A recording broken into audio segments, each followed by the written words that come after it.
Halo guys, welcome back again to my channel bersama saya Hansen di sini dan seperti biasanya setiap harinya saya akan buatkan video seputar cryptocurrency. Apa kabar kan hari ini semuanya? Semoga dalam keadaan yang baik-baik saja. Teman-teman, kita melihat Bitcoin melanjutkan konsolidasinya di kurang lebih area 50 sampai 52 ribu dolar dan kita sudah lebih dari seminggu berada di dalam range ini. Nah, teman-teman, kalau misalnya kita membahas dari segi price action, tentunya tidak banyak yang mungkin bisa kita lakukan updates, tetapi untuk short term kita mungkin bisa membahas apa yang kira-kira bisa kita expect, diikuti juga apa yang sedang terjadi di belakang layar. Dan sebelum dimulai teman-teman, karena saya menemukan banyak sekali komentar beberapa hari terakhir seputaran requestan untuk saya membahas video mengenai altcoin, atau membuat video seputaran altcoin, saya pengen ingatkan sekali lagi bahwa saya mempunyai channel satunya yang saya khususkan untuk membahas altcoin. Yang link channelnya sudah ada di kolom description box di bawah.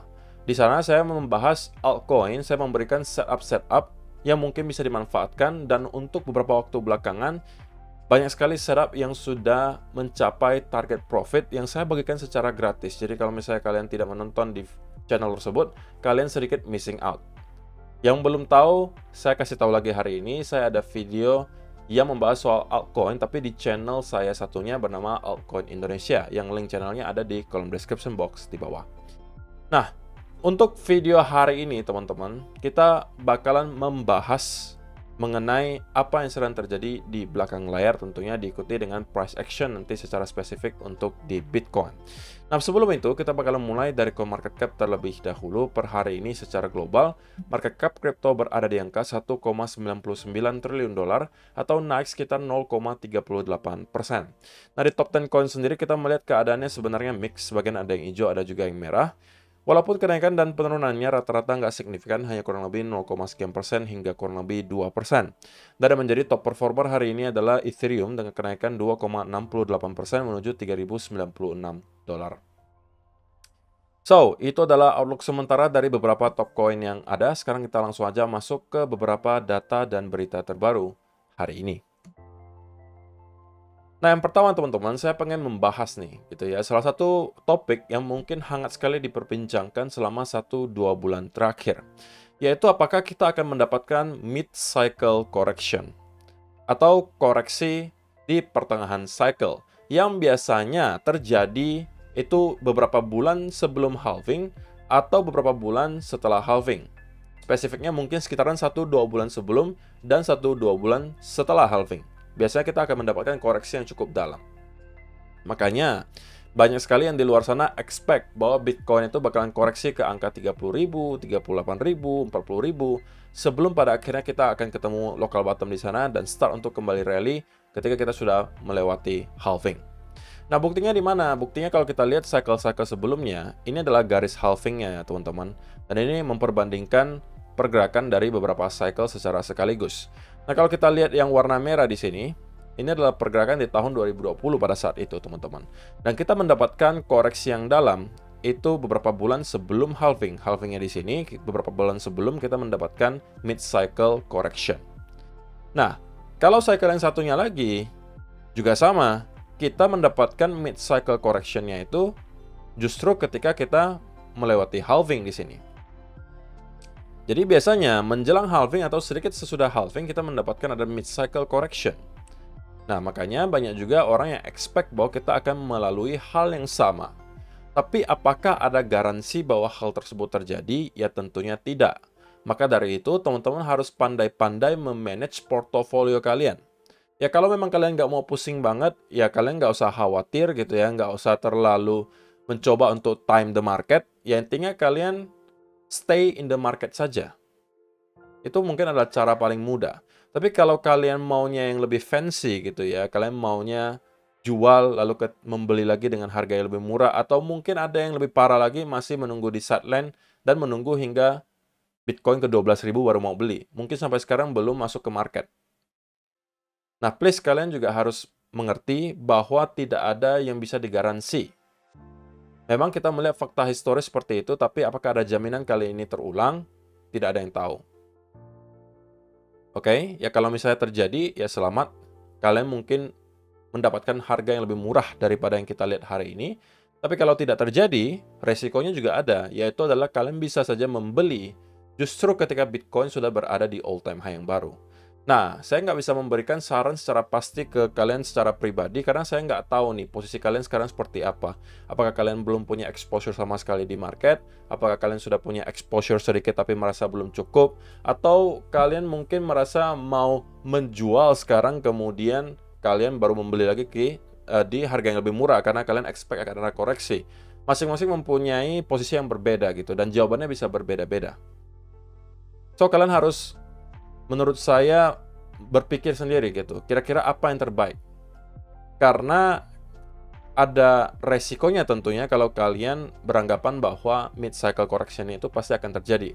Terlebih lagi kalau misalnya kalian mematok ke salah satu angka. Misalnya kalian baru mau membeli ketika Bitcoin kembali menyentuh 35.000 atau 32.000. Itu lebih berbahaya lagi gitu. Mungkin lebih tidak berbahaya kalau misalnya kalian menentukan sebuah area gitu. Misalnya kalian katakan saya baru akan start melakukan dollar cost averaging lagi ketika Bitcoin sudah start di angka 45.000 kok. 45.000 ke bawah saya akan dollar cost averaging lagi. Itu mungkin sedikit lebih aman gitu ya daripada kalian yang mungkin baru akan membeli ketika Bitcoin nyentuh ke angka tertentu yang spesifik. Itu agak sulit gitu. Karena itu berarti kalian mau menebak masa depan. Dan tebakannya itu harus persis di angka itu. Itu akan sulit gitu ya. Jadi itu mungkin hanya sebagai semacam tambahan informasi aja biar kalian bisa mikir bahwa walaupun kalian menunggu mid-cycle correction, pertama tidak ada garansi bahwa hal tersebut akan terjadi dan ada resiko kalau misalnya kalian melakukan hal tersebut di mana kalian ketinggalan kereta dan justru kita kembali ke all-time high dan kalian baru membeli pada saat itu. Oke? Kemudian yang kedua teman-teman, parabolic Bitcoin bull market signal flashing, kata Mr. Crypto. Bahwa kita melihat ada sebuah data di sini yaitu adalah long and short term holder threshold. Di mana kalau misalnya kalian lihat di sini ada dua garis teman-teman. Yang berwarna keemasan di sini itu adalah long term holder supply, sedangkan yang berwarna merah itu adalah short term holder supply. Dan ada sebuah fenomena yang sangat menarik setiap kali kita melihat Bitcoin masuk ke fase parabolik. Yaitu adalah short-term holder supply itu meningkat secara drastis, tetapi long-term holder supply itu mengalami penurunan. Menunjukkan apa? Semakin tinggi dan semakin parabolik pergerakan Bitcoin, para long-term holder yang sudah membeli di bear market itu biasanya melakukan distribusi, dan yang membeli siapa? Yang membeli adalah short-term holder. Orang-orang yang baru masuk bisa aja karena di bear market mereka berada di sidelines, masih menunggu, atau mereka yang jualan terlalu cepat dan kemudian kembali FOMO, diikuti juga retail-retail yang mungkin melihat di media sosial, melihat di media massa, semuanya membahas putaran kripto, semua membahas soal gain seratusan bahkan ribuan %, dan juga buru-buru FOMO masuk ke market tanpa tahu apa itu kripto, apa itu Bitcoin, tapi karena ada potensi cuan, melihat teman-temannya kaya raya dari kripto, mereka langsung pengen masuk dari sana. Nah, itu yang menyebabkan hal ini terjadi. Kita melihat spike gitu. Dan ada sebuah pattern yang menarik, teman-teman. Setiap kali kita masuk ke bear market, kita akan melihat ada semacam konsolidasi terjadi di sini. Sebelum pada akhirnya kita melihat ada rally di garis short term holder supply di sini. Hal yang sama juga kita lihat di sini, teman-teman. Kita konsolidasi dulu. Oke. Dan kita mendapatkan pergerakan yang masif ke atas. Nah, kali ini kita juga mendapatkan konsolidasi yang sudah cukup lama, teman-teman. Dan kita berpotensi untuk start melihat peningkatan yang drastis ini mulai terjadi. Karena kita udah mendekati all-time high, teman-teman. Pasti udah mulai banyak yang gatel gitu. Terlebih lagi yang mungkin masih belum punya exposure, udah mulai gatel gitu. Takutnya ketinggalan kereta dan start untuk masuk. Terlebih lagi kalau kita melihat sudah Bitcoin di harga 60.000, 69, break di all-time high yang baru, kita akan melihat ini angkanya skyrocket, teman-teman. Tapi di sisi lain, kita pasti akan melihat long-term holder start untuk distribusi. Ya, karena mereka tahu cepat atau lambat, ketika FOMO itu sudah selesai, maka momentum akan hilang, dan kita akan kembali masuk ke bear market. Dan barulah pada saat itu, para long-term holder akan start kembali akumulasi. Ya, cycle itu akan terus berulang, teman-teman. Di market manapun sama. Ya kan? Jadi mudah-mudahan kalian termasuk orang-orang yang sudah melakukan akumulasi ketika Bitcoin di harga belasan ribu, 20.000, 30.000, Dan kalian bisa memanen ketika Bitcoin nanti sudah di all time high yang baru, yang kita expect akan terjadi mungkin di tahun 2024 ini, atau selambat-lambatnya di tahun 2025. Oke? Kemudian teman-teman, spesifik untuk pergerakan short term Bitcoin, kita melihat ada informasi yang cukup menarik dari liquidation heat map. Apa yang terjadi di sini? Kita melihat ada semacam tumpukan short, teman-teman, di sekitaran area 52.100 sampai 52.500. Anggapan itu adalah areanya. Sehingga teman-teman, ada insentif yang cukup besar sekarang bagi market maker untuk mencoba mendorong harga Bitcoin break lagi di atas area 52.000. Karena rupanya memang banyak sekali orang yang eager untuk nge-short. Banyak sekali orang yang buru-buru untuk memencet short tanpa ada konfirmasi sama sekali soal breakdown dan lain sebagainya. Akibatnya apa? Kita melihat banyak sekali tumpukan likuidasi di atas area 52.000 dolar. Yang saya rasa ada potensi yang cukup besar bakalan dicoba untuk dituju oleh Bitcoin. Dan kalau kita melihat dari segi price action, sebenarnya ya itu juga cukup mendukung, teman-teman. Kalau diperhatikan di sini, kita melihat ada semacam rally di sini, diikuti konsolidasi, teman-teman. Dan saya masih expect tetap bahwa Bitcoin akan break di atas 52.000. Terlebih lagi data yang barusan kita lihat menunjukkan bahwa ada data likuidasi yang cukup besar di sekitaran area tersebut. Dan ini tidak jauh lagi, teman-teman. Hanya cukup dorongan kurang lebih 1,7% untuk meliquid orang-orang tersebut. Jumlahnya ratusan juta dolar. Dan saya rasa itu akan coba dilakukan oleh market maker. Dan barulah dari sana kita akan melihat keputusan dari market. Apakah pada akhirnya kita akan mampu breakout dari area range di sini, ataukah kita akan kembali sell off dan kembali nge-retest ke area lower range. Nah, dari data likuidasi tersebut juga lah, teman-teman, menunjukkan ke kita bahwa yang namanya short itu please kalian harus ada konfirmasi terlebih dahulu. Tidak hanya short, long juga sama. Kalau kalian short, misalnya di sini, dan juga di sini, kalian itu short dengan setup yang menurut saya sangat-sangat memaksa gitu. Ujung-ujungnya apa? Likuidasi kalian berada di area ini. Apalagi kalian pakai leverage yang sangat besar. Saya yakin cukup banyak yang mencoba ya untuk short di sekitaran area di sini. Kenapa? Karena anggapannya mungkin kalau kita breakdown kali ini, wah ini bakalan cuan besar nih kalau saya short dan kita drop sampai ke area 48.000. Karena katanya banyak orang kita bakalan koreksi dulu kok, gitu kan. Jadi saya short aja langsung, nggak usah tunggu konfirmasi. Nah itu adalah sebuah kesalahan menurut saya. Nah kalaupun memang kita akan drop teman-teman dan nyampe ke area 48.000, tidak terlambat kok kalau misalnya teman-teman menunggu breakdown dari range-nya dan retest untuk masuk. Kenapa saya katakan tidak telat? Karena dari posisi risk to ratio itu bisa aja lebih besar daripada teman-teman yang short di sini. Ya kan? Kok bisa kok? Oke, saya buktikan gitu ya. Ini mungkin sebagai pengetahuan baru aja untuk kalian. Anggap saja teman-teman short di sini gitu kan, karena melihat wah sentimen bearish banget kok, saya mau short aja deh dari sini. Kalau misalnya drop ya jackpot kok gitu kan. Oke, kalian short. Entry-nya di sini. Kalau misalnya kalian konservatif, maka stop loss kalian harus di mana? Jawabannya adalah kemungkinan di atas area range ini. Ya kan? Katakanlah kalian taruh di sini. Maka, ketika Bitcoin mencapai area 48.000 pun, kalian hanya dapat kurang lebih risk to ratio 2:1. Oke, ini adalah stop loss paling aman. Karena ini di area di atas upper range-nya.